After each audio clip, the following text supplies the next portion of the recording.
Welcome to USA Global TV and Radio, where our mission is to provide education, entertainment, hope, and inspiration. USA Global TV and Radio connects you with experts and audiences all around the world every single day to help you succeed in business and to live a richer life. Visit us at usaglobaltv.com to learn about career and life-changing training and mentoring programs like the Listening Mentor. Subscribe to our newsletter to stay informed about our special programs and offers. Discover how you can become a guest on one of our shows or a host or producer of a USA Global TV and Radio show of your very own. That's USA Global TV and Radio, where the doctor is always in.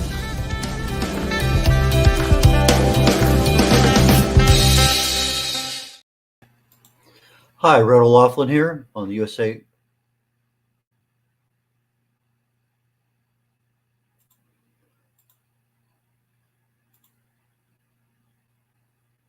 If anybody can hear me, I cannot hear anybody else. Hi, Red, we can hear you. I'm sorry, for whatever reason, my computer is acting up just a little bit, and I just got back to see you again. No worries. Everybody can see and hear you. I want to make sure that I load this one computer up. I didn't do that earlier. I apologize. I went to upload the film, and boom, I disappeared into the wild blue yonder. But regardless, I have it right here. It's loading, and we'll be ready to start the show. I guess I wasn't ready to go when you said, let's go.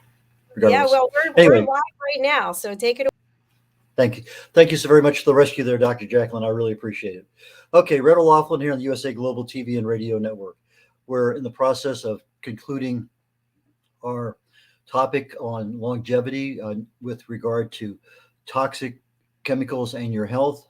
We are part 5 out of 6 on the aspect of just what are toxins in our life. Where do we get them? Where do they come from? We started out at a very high level, and we're kind of honing in right now. And I decided to hone in on Popeye's fried chicken. Why? Because there's a lot of information available if you know where to go to get it. And that information came from the Food Babe, thefoodbabe.com.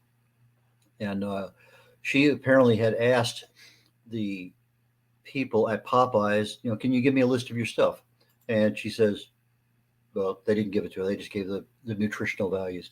And she asked again and asked again and asked again. Finally, they sent it to her. And that's what I chose as part of today's topic. So let me see if I can load up our slide. And let's go here. There we go. Fantastic. I'm glad that came up. Introduction. I'm a researcher. I research the human body at the cellular level, chemically speaking. I look for cause and effect relationships. Treat a cause, fix a problem. Treat a symptom, and you'll always be treating symptoms. I look for those things that you can either speed something up, slow something down, stop it, but with the end result being, I want better health. I don't have a medical background. I don't have a pharmaceutical background. I fell in love with chemistry when I was 15 years of age and sophomore in high school. I got a degree in it. I didn't get a chance to practice chemistry as a chemist, although I did practice for a while with PPG Industries Chemical Division in Corpus. I was a kind of a junior chemist at the time, but as soon as I graduated from college, I got an invitation to Vietnam, and my world changed. And nowadays, I have 6 Saturdays and a Sunday every week, and I get a chance to do what I want to do. And one of them is the research, the writing, the speaking, and everything on health and wellness, primarily aimed at longevity. We talked about toxins according to the official definition, naturally occurring organic poison produced by something live. But in reality, we know that mercury is a toxic poison. We know that lead, we know there's a lot of things that are not naturally organic in nature. So I kind of say, if it's something that harms our body, it's toxic. And that could be something as simple as sugar, because sugar can be toxic to our body, depending on how much and other factors. Dr. Jacqueline asked me a question just as we were ending the last show about a particular product she's using. If you have a question, let's say you're using a product, whatever it is, it may be a food, a cosmetic, any number of things, and has chemicals in them, you can go to Google and find out what the ingredients are, the label. But you can also go to a thing called the EWG.org. Environmental Working Group. This is kind of like the master resource for anything and everything with regard to toxic chemicals. I think show number 2 we did on details about what is that particular website, what's in there, how do you find things around. We did kind of a wander around and take a look. A lot of, more than a lot of information about anything you'd ever want to know about toxins. So I talked last week about Popeye's fried chicken, talked about the food babe, Lonnie Hari. And this is the particular link that I use to get to her specific label that's of what's in Popeye's fried chicken. And I'm serious. When I say there's 100 items in it, there's at least 100 items. I list several of them here. Monosodium glutamate. We'll talk about that later on. I'll probably almost closing out the show with that one today. Potassium and sodium phosphates, soybean oil, enriched bleached wheat flour. Believe it or not, almost all of those items are in the French fries too. We talked about some of the yellow and red color dyes. But for the audience that can't read this, the audio audience, we got corn syrup, we got sodium aluminum silicate, we got methyl cellulose, we got calcium sodium EDTA. That EDTA stands for ethylene diamine tetraacetic acid. We got BHT, butylated hydroxytoluene, dimethyl polysiloxane. Now, I'm in heaven because I'm pronouncing all these wonderful words in chemistry, and I know what most of them look like. But for those that get overwhelmed by these kinds of things, we're going to go in and look at each one of the particular toxic items, which we did last week. And we got all the way down to a certain level, and then time ran out. So we're going to pick it up. But before we pick it up today, one of the things I was mentioning quite a bit last week, and I thought, let's just talk about it as an independent slide. The FDA, Food and Drug Administration, GRAS, generally recognized as safe. They have scientific testing and they have a consensus of expert opinion. So they may not actually even have the testing. They just, all these experts say, yeah, I think that's a pretty safe thing. And so they look at how much is in something, even though it might be a carcinogen in and of itself, because they're saying, well, it's such a little amount of it, probably not going to hurt anyone. One of the ones that comes to my mind immediately is carrageenan. It's in ice cream. Oh, it makes ice cream taste so velvety. So the texture on your mouth, it's just lovely. It's luscious. But carrageenan is a carcinogen. Anyway, the standards, FDA standards are some, but Europe has different standards. Japan has one. Australia has everybody has their own standards, and Europe is very, very strict on any kind of toxic materials. There's over 1,000 chemicals that the United States uses regularly every day of the week in the United States that are banned in Europe. They will not allow them in their foods. And in some places, even in the United States, we have stricter requirements for what, not necessarily what goes in the product, but if it's in the product and it can cause cancer, particularly in California, they want their residents to know about it.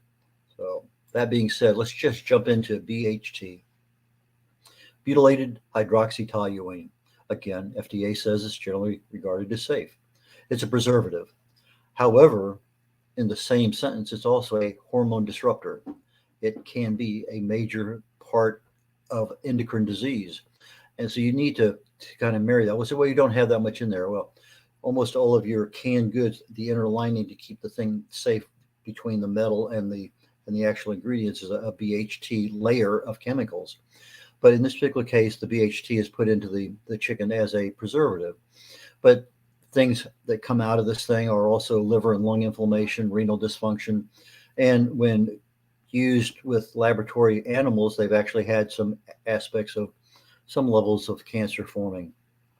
We also know that BHT slows our liver's processing time for alcohol. So, if you're out and you're having a couple of drinks, okay, I had a couple ounces of this. It takes me 2 hours. Okay, fine. Thank you very much. I should be safe to drive in about 2 hours.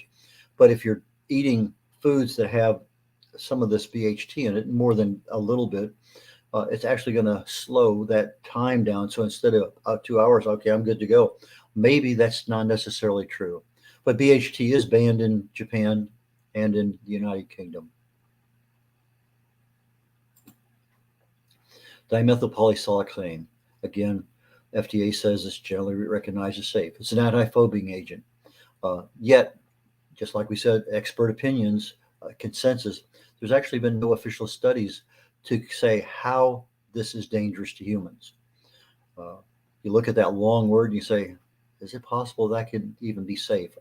I can see a lot of people looking at that and say, I can't even pronounce it. It can't be that safe. Regardless, it's one of those ones. It's in there. And just because I have it on the list of toxic items doesn't necessarily mean it's toxic, but it means that there's something suspect about it. And maybe we should consider not having that in our food. And that's the real purpose of being this awareness session today on toxins is there's just a lot of stuff out there. And if we're not aware of it, how can we make good decisions? The food babe says if she doesn't know what's in the food that she's getting at a restaurant, she doesn't buy from them. I think that's kind of a pretty good policy. I'll be quite honest. I love Popeye's fried chicken. There is whoever's second is so far back. I don't know. But if I have a choice, it's going to be Popeye's just because I like their chicken. Okay, let's talk about the calcium disodium EDTA. EDTA, ethylene diamine tetracetic acid. In and of itself, it's not a bad chemical. In fact, they actually use EDTA to get rid of toxic chemicals in the body. They'll actually use it as an IV where it will form a bond with heavy metals in order to kind of grab a hold of them and let the body get rid of them. So it's a form called chelating. And this EDTA has actually been used a lot in order to get rid of stuff in our bodies that our bodies can't get rid of normally. But when you start putting it into the chicken, then we have a little bit of a problem because now the FDA says it's generally recognized as safe, but that particular calcium disodium EDTA can cause cramps and nausea, maybe vomiting, diarrhea. It's been associated with low blood pressure, some skin problems, and more. In the particular case of the Popeye's chicken, I said in our bodies, it helps remove heavy metals. Well, in the process of making big batch of chicken, you have all sorts of things are going in there. There may be actually some metals in there that shouldn't be there. And what happens is this chelating agent, EDTA, will actually go in there, bind to those metals, and be a metal remover. So you have the metal remover on one side and the preservative on the other side. The good news is probably maximum, maybe 5% might actually be absorbed in the body. But again, if I'm only going in and having one chicken leg and that's it, probably not a big deal. If I'm bringing home a big box of it and I'm sitting in front of the TV set all afternoon watching football games, you're getting a whole lot more than one chicken leg's worth of EDTA and everything else that's in there. Modified palm oil. It's a saturated plant fat. The word saturated scares a lot of people. Oh, it's a fat. It's saturated. Oh, my goodness. Well, part of the problem is that most of the bad press went against saturated fats with regard to animal fat. But when you look at plant fat, you have two primary ones, palm oil and coconut oil. You look at the studies that were done way back when, India, Nigeria. Nigeria is really an interesting one. They reviewed 5,000 autopsies on people who died over there. And I think they found one out of the 5,000. It's been a while since I read this. I think one that actually had some kind of heart disease, and whether that could be associated with the palm oil was unknown. You look at India, for generations, they were raised on coconut oil. No cardiovascular issues to speak of. Yet the minute they started changing over to trans fats and other things that took the coconut oil out of the primary mechanism, we're talking back in the mid to late 80s when everything was going crazy with coconut oil, they found out that their death rates from all sorts of cardiovascular events doubled and tripled, and it became a major difference between what life was before and after. When it says modified, the term really means the fats have been removed. So now I have something that was healthy. I'm starting to take stuff out of it. Well, when you take the fats out of it, it makes it easier to spread.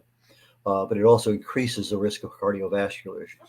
But natural palm oil is a great one. I use it. I use coconut oil. I use both of them. They're very, very good.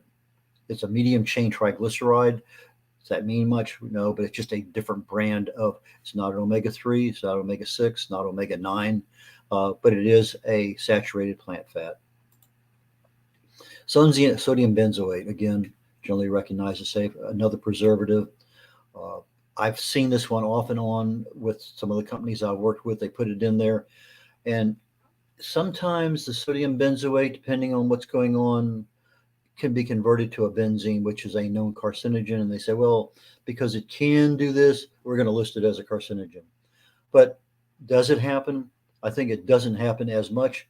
But again, the likelihood could be there, but it also does increase inflammation. Oxidative stress has been shown to increase the risk of obesity, ADHD.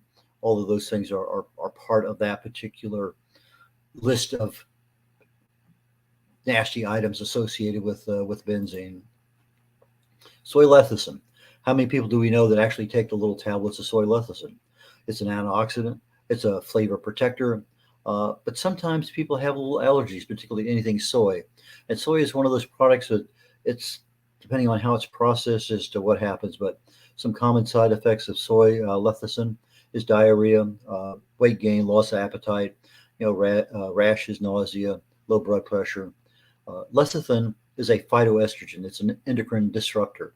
Again, something we don't want to have in our bodies. We want to have our endocrine system as peaked out as possible, just like our immune system. We want to have everything working at top notch.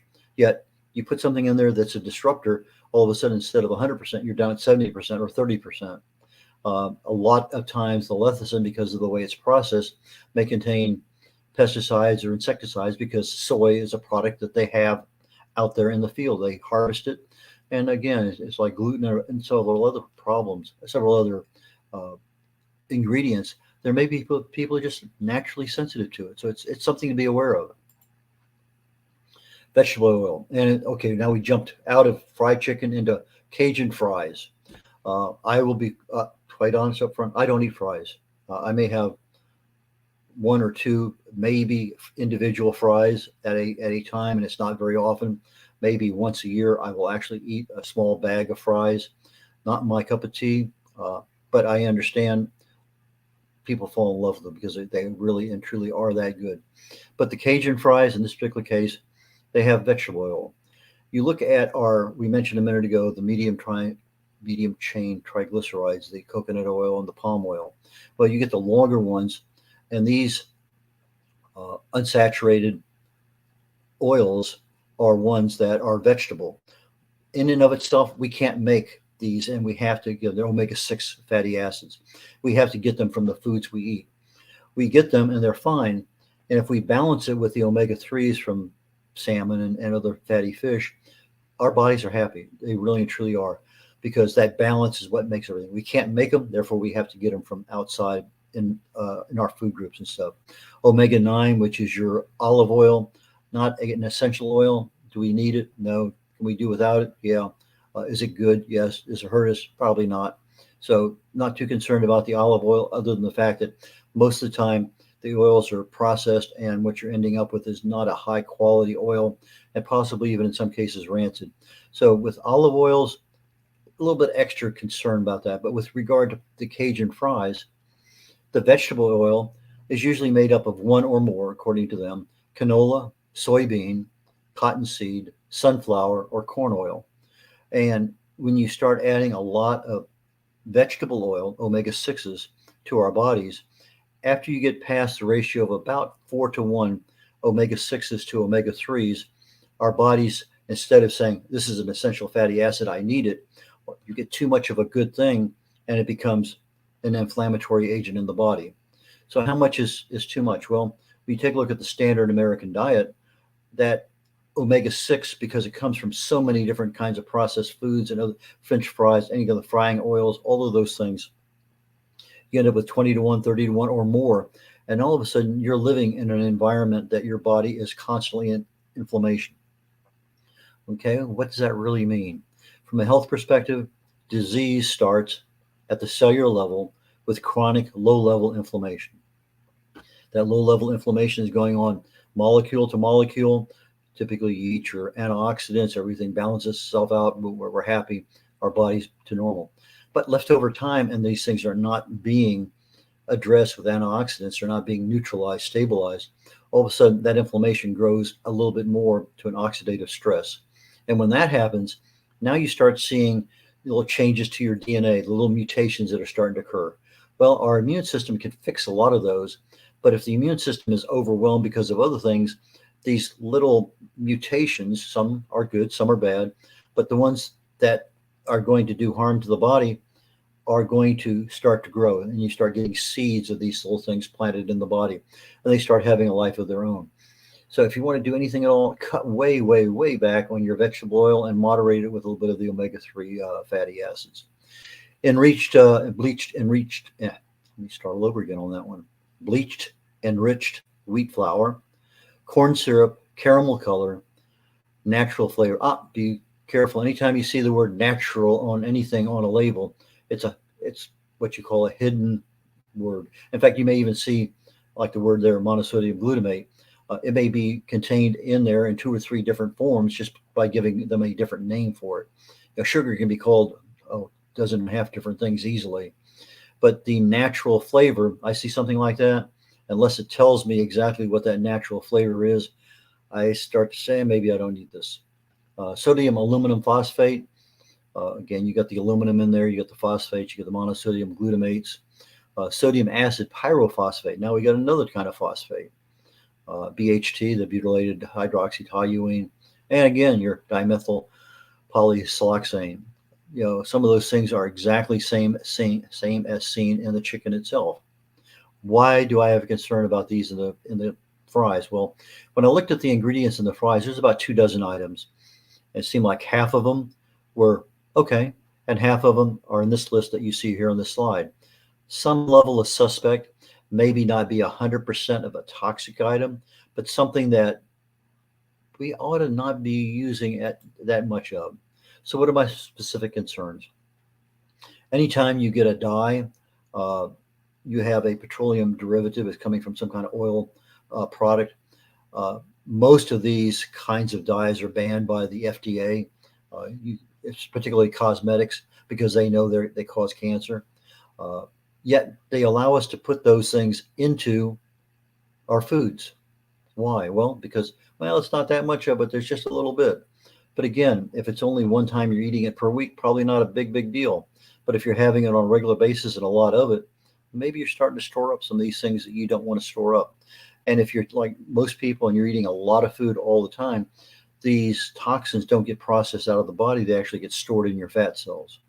But these dyes can also cause hyperactivity in children. We talked about that last week, where over in England, if you have a red dye number 3 in something, you have to put on the label, does cause hyperactivity in children. It's part of what their requirements are. We have this thing called powdered cellulose. Well, it's not a natural product. You don't find it in nature per se. It's wood, and it's ground up and it's added in there.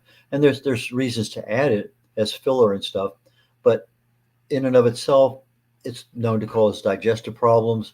Over time, maybe weight gain. It certainly is inflammatory, but those are issues that if I have 15 items in here and all of them have some kind of inflammatory effect, they might cause me some maybe higher risk of cancer. Maybe it's going to lead me down the path to putting on a few extra pounds. Maybe I just need to have one. I don't need to have a double of whatever I'm eating. Continuing on, we talked about soybean oil earlier. It's an omega-6. Highly inflammatory when it gets outside of the range of 4-to-1 omega-6s to omega-3s. Definitely has cardiovascular concerns. Also has an issue with your immune system because of the inflammatory effect. And again, over time can lead to obesity. BHT, the butylated hydroxytoluene, it's a preservative, but it's been linked to cancer. And ironically, we allow it in the United States, but it's banned in Europe and it's banned in Australia. Why would those other places in the world say, nope, absolutely not? Yeah, we continue doing it. Is it follow the money? Maybe. Are people saying, well, it's not that much in there. Maybe we can we can probably, it's okay. We think it's safe. That's kind of what it is. And heaven only knows if there's money involved. I don't know. I can't venture a guess, but it seems like anytime some things are used when they should not be, there's always somebody profiting from something around the way. And why do you put 25, like in the chicken, over 2 dozen items into a chicken that we know there's some problem with? Why not just take the chicken and have chicken? Well, we're going to talk about that next week. But the dimethyl polysiloxane, interestingly enough, this particular chemical is phased out of silly putty and phased out of breast implants, the material that they use for that, for safety reasons. Yet those were items that were We could touch and play with in our hands the breast implants. If they leaked, there was a problem. Yet we still allow the dimethyl polysiloxane to be used in our foods. It really sort of doesn't make sense. One of the things that the Food Babe talked about in there is the fact that Popeye says, we're going to get rid of 120 of these things in the next 3 years. Well, the things they're getting rid of were mostly things that are banned anyway, or so highly suspect, or the things that we've talked about today. And why does it take 3 years to get rid of 100 items? Well, heaven only knows. But the Restaurant Foods International also owns another restaurant chain called Burger King. They also promised to get rid of 100 plus what they call artificial ingredients. It's really the list of things we've been talking about.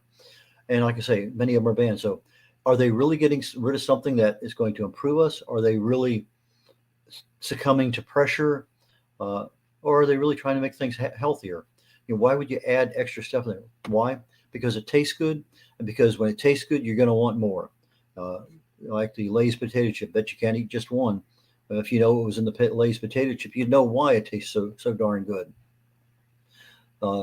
The claim that the chickens are raised humanely without any extra added hormones or anything, well, ironically, that's been banned for the last 50, 60, 70 years with regard to raising chickens. So Popeye says, oh, we're going to make sure our chickens have a wider area to them. We're not going to cram them all up. We're not going to put anything in them that has a human antibiotic. But they're using animal antibiotics, and now you're ingesting into your body these other chemicals that are antibiotic to animals. Are they affecting our own flora in our guts that determine how effective our immune systems work? A lot of issues there when you start adding things that are not human and saying, well, we need to protect these things. But when you're raising millions of chickens, how do you do that safely? A little bit more on monosodium glutamate. They inject it actually into the chickens. They add it into the spicy seasoning. They add it into the batter, but it's called yeast extract. So you have 3 different places monosodium glutamate is added. Now, those people who have had MSG and have an instant headache or have a reaction to it, our bodies respond. But for those people who don't have adverse reactions to it, the reaction we get is, boy, does that taste good. And you go back for more, another bite, some more, that extra Lay's potato chip. That MSG makes things taste really, really, really good. But as such, you're adding on the extra calories, everything that's happening. So down the road, we have what's called silent pounds. We don't know where they're coming from, but all of a sudden we're picking up those extra calories that, well, I didn't think I ate that much. Okay, so we're getting down to the end of our time today. My plan for next week to conclude our series of 6, I want to talk a little about toxin addiction, primarily sugar. We took a little other things in there that might have some effect on our daily intake of food. I want to talk about not necessarily detox in and of itself, but how do we get rid of some of these things that are in our body? I mentioned EDTA, ethylene diamine tetraacetic acid, is a chelating agent that can get rid of heavy metals.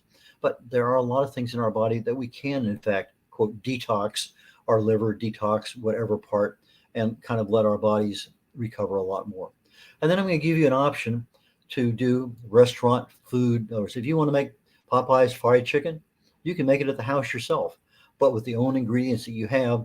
And I'm going to say at least a dozen less toxic items. I've taken advantage of this lately and made 2 or 3 things that I can get.